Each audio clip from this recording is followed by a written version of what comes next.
Gas కొరతపై ప్రజలు ఆందోళన చెందాల్సిన అవసరం లేదని అన్నారు రంగారెడ్డి జిల్లా సివిల్ సప్లై అధికారిని వనిజాతారెడ్డి. ఇక కాళీ మందిర్లో అక్రమ రీఫిల్లింగ్ స్థావరాలపైన మెరుపు దాడులు నిర్వహించారు అధికారులు. దాడుల్లో భారీగా హెచ్పీ గ్యాస్ సిలిండర్లు, డొమెస్టిక్, కమర్షియల్ సిలిండర్లతో పాటుగా రీఫిల్లింగ్ పరికరాలను కూడా స్వాధీనం చేసుకున్నారు. 93 డొమెస్టిక్, 56 కమర్షియల్, 51 సిలిండర్లనైతే కలిపి మొత్తం 201 సిలిండర్లను సీజ్ చేశారు. ముగ్గురిపైన కేసులు నమోదు చేసి దర్యాప్తు చేస్తున్నట్లు తెలిపారు.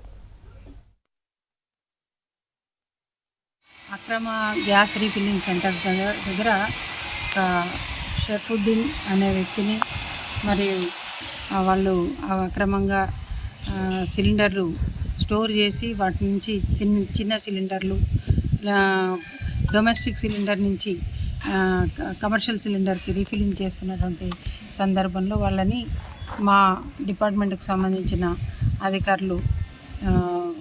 అధికారులందరూ కూడా, అదేవిధంగా ఎన్ఫోర్స్మెంట్ అధికారులు కూడా కలిసి అక్కడ దాడి జరిపి దాదాపుగా 200 పైచిలకు సిలిండర్లను పట్టుకోవడం జరిగింది.